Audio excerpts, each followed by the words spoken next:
चलिए 5 नंबर वाला क्वेश्चन के बारे में डिस्कस करेंगे। ये वाला भी क्वेश्चन आपका 10th क्लास का फाइनल एग्जाम में मोस्ट इंपॉर्टेंट क्वेश्चन है, इसलिए MMI लिख दिए हैं। मोस्ट इंपॉर्टेंट क्वेश्चन है, ठीक है। चलिए इसको पढ़ते हैं फिर इसको समझेंगे। ABC एक समद्विबाहु त्रिभुज है। इसमें भी आपको क्या क्या बोल दिया क्वेश्चन में साफ साफ। ABC क्या है कि एक समद्विबाहु त्रिभुज है।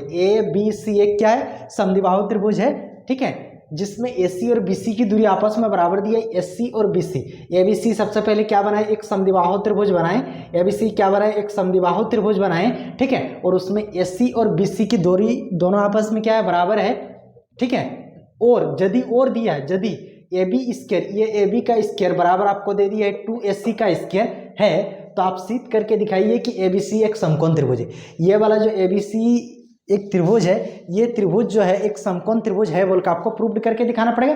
दो चीज आपको दे दिया है कि AC और BC की दूरी आपस में बराबर है, और आपको दे दिया है कि AB का स्क्वायर बराबर 2AC का स्क्वायर। ये दो चीज आपको दे दिया है, आपको प्रूव करके दिखाना पड़ेगा ABC एक समकोण त्रिभुज है, ठीक है। दिया है क्या, ABC एक समद्विबाहु त्रिभुज है, SC और BC की दूरी आपस में बराबर दी है, और आपको क्या दिया, AB square equal to 2AC square, ठीक है। आपको प्रूव्ड करके दिखाना पड़ेगा, सिद्ध करना पड़ेगा ABC एक समकोण त्रिभुज है, या फिर आपको कौन सी इक्वल टू आपको 90 डिग्री प्रूव्ड करके दिखाना पड़ेगा, ठीक है। चलिए सबसे पहले बात करते हैं त्रिभुज ABC में।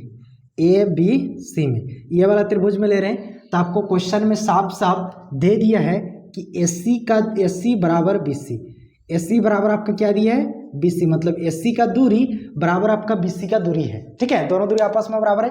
और आपको क्वेश्चन में दे दिया है कि AB square equal to 2AC का square. AB square equal to आपको क्या दिया है, 2AC का स्क्वायर। ये आपका क्वेश्चन में ही दे दिया है ना। तो देखिए यहाँ पे यदि AC का स्क्वायर, 2AC का स्क्वायर, इसका मतलब SC प्लस AC कितना 2 है। जैसा हम थोड़ा सा इनके बारे में बात करते हैं, 2AC का स्क्वायर है, इसका मतलब इसको हम लिख सकते हैं SC square plus AC square, लिख सकते हैं कि नहीं। मान लीजिए 2AC स्क्वायर है, ये SC square plus AC square, तो ये दोनों को जोड़ के हम क्या लिखते हैं, 2AC स्क्वायर। तो चलिए इसको अलग कर देंगे। AB का स्क्वायर इक्वल टू हम लिख सकते हैं SC का स्क्वायर प्लस AC का स्क्वायर, लिख सकते हैं ना। अब जरा सा ध्यान दीजिए, SC की दूरी किसके बराबर है, SC की दूरी जो है किसके बराबर है, SC का दूरी अगर बात करेंगे तो BC के दूरी के बराबर है। देख लीजिए BC के दूरी के बराबर है ना, तो हम एक SC के जगह क्या लिख सकते हैं, BC लिख सकते हैं। तो चलिए यानी AB का स्क्वायर बराबर हम लिख सकते हैं SC का स्क्वायर प्लस ये वाला जो SC है, इस वाला SC के जगह हम BC का होल स्क्वायर लिख सकते हैं, क्योंकि SC के जगह क्या बराबर है, SC और BC की दूरी आपस में बराबर है। तो ये वाला SC के जगह हम लिख सकते हैं BC का होल स्क्वायर, लिख सकते हैं। यहाँ पे जब आप ये चीज़ लिख सकते हैं, यहाँ पे जब आप ये चीज़ लिख सकते हैं, इसका मतलब समझिए आप, जब आप यहाँ पे SC का होल स्क्वायर AB का होल स्क्वायर बराबर आप लिखे SC square plus BC square, यानी मतलब इधर ध्यान दीजिए, AB का होल स्क्वायर बराबर आप लिख सकते हैं AB SC का होल स्क्वायर प्लस BC का होल स्क्वायर। AB का होल स्क्वायर इक्वल टू आप क्या लिख सकते हैं, SC का होल स्क्वायर प्लस BC का होल स्क्वायर। इसका मतलब है AB क्या है, सबसे बड़ी भुजा है, क्योंकि इनका योग, इनका वर्ग का योग इन दोनों भुजाओं के वर्ग के योग के बराबर आ रहा है। इसका मतलब इसका क्या है, कर्ण। ये वाला भुजा का नाम क्या है, बड़ी भुजा का नाम क्या होता है, कर्ण होता है। समकोण त्रिभुज का बड़ी भुजा का नाम क्या होता है, कर्ण होता है। और यहाँ से भी आप समझ सकते हैं, यदि कोई समकोण त्रिभुज रहेगा तभी हम उसको लिख सकते हैं कि कर्ण का स्क्वायर बराबर आधार स्क्वायर प्लस लंब स्क्वायर, या फिर लंब स्क्वायर प्लस आधार स्क्वायर। तो इसका मतलब देखिए AB मतलब कर्ण का स्क्वायर बराबर लंब स्क्वायर प्लस आधार स्क्वायर आ गया। इसका मतलब ये जो त्रिभुज है, ये वाला त्रिभुज अवश्य आपका समकोण त्रिभुज है। यदि कोई समकोण त्रिभुज रहेगा तभी ना हम कर्ण स्क्वायर इक्वल टू लंब स्क्वायर प्लस आधार स्क्वायर लिख सकते हैं, अदरवाइज तो हम नहीं लिख सकते।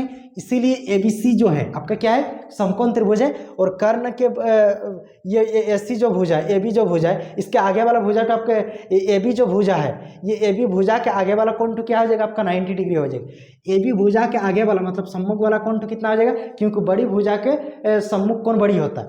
बड़ी भुजा यानी कर्ण आपका क्या है, बड़ी भुजा है, तो बड़ी भुजा के सम्मुख कोण क्या हो जाएगा, बड़ी हो जाएगा। इसका मतलब है ये वाला कोण आपका कितना डिग्री हो जाएगा, 90 डिग्री। और आपको यही चीज प्रूव करना था। इसका मतलब क्या, कौन सी इक्वल टू आपका कितना हो जाएगा, 90 डिग्री, कौन सी इक्वल टू 90 डिग्री, ठीक है। बड़ी भुजा की सम्मुख कोण बड़ी होता है, और फाइनली आपको यही चीज क्या करना था, प्रूव करना था, ठीक है। या फिर आप इसको ऐसा भी सजा के लिख सकते हैं, ABC एक समकोण त्रिभुज है, ABC एक समकोण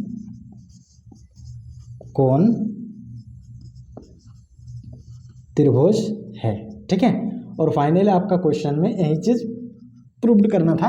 आप ये भी लिख सकते हैं हिंदी में ABC एक समकोण त्रिभुज या फिर कोण से इक्वल टू 90 डिग्री, ये भी लिख सकते हैं, ठीक है। आई होप हमको लग रहा है कि आप इस क्वेश्चन का आंसर पूरी तरह से समझ गए होंगे। आप इसका स्क्रीनशॉट लेना चाहते हैं तो ले लीजिए, अदरवाइज हम इसका PDF बना के डिस्क्रिप्शन के लिंक में डाल दूंगा, वहाँ से भी आप आसानी से इसको डाउनलोड कर सकते हैं, स्टडी कर सकते हैं। थैंक यू, जय हिंद।